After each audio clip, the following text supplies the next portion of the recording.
For the first time in almost 12 years, James Franklin is not the head coach of the Nittany Lions, and this is probably my favorite video of Coach as he celebrates a Fiesta Bowl win by battling the confetti with a big smile. He guided PSU through some unprecedented changes in college football over his time at the helm. Hired in January of 2014, he hit the ground running with his high-energy style.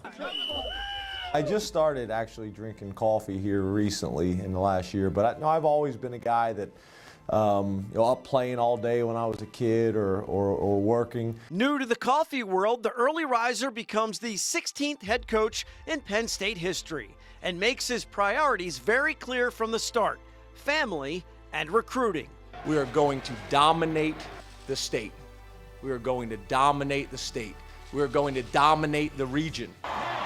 While his recruiting efforts concentrate at home in the Keystone State, his first win comes overseas in Ireland against Central Florida. In fact, his first year starts and ends with a game-winning field goal as the Nittany Lions pull off a dramatic win in the Pinstripe Bowl at Yankee Stadium to cap off the season. We have a way of starting the season in a dramatic fashion and ending the season in a dramatic fashion. Starting in Dublin, Ireland, ending in New York City. Who could have drew it up better than that? The early years include signature events in front of the student body for the new class of Nittany Lions, along with some surprise guests, like the Redland Little League team that played for the World Series title. The Big Ten championship season of 2016 starts out pedestrian, just 2-2, and in a funk against Minnesota. This Trace McSorley to Irvin Charles touchdown is the wake-up call, with Saquon Barkley high-kicking his way to an overtime victory over the Golden Gophers. 3 weeks later comes the earthquake.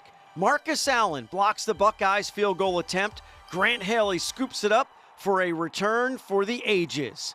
He falls into the end zone, and Penn State has the best and most memorable win of the James Franklin era. An epic celebration follows, as does a Big Ten championship game victory over Wisconsin later in the season that allows Franklin to lift the hardware in Indianapolis. A series of heartbreaking losses to the Buckeyes follows in the next few years. Barkley returns the opening kick for a touchdown, but they can't hold a 3-score lead in Columbus in 2017. More than anything, I'm hurting for those kids in that locker room, but we didn't finish. Then back at home in 2018, all you need to say is 4th and 5 as Franklin pursues elite status. We're a great program. We lost to an elite program, and we're that close. We have gotten comfortable being great. We will no longer be comfortable being great. Barkley off the left side. Here he goes. Look at the speed. Oh, my goodness. His record in New Year's Six bowl games is exemplary.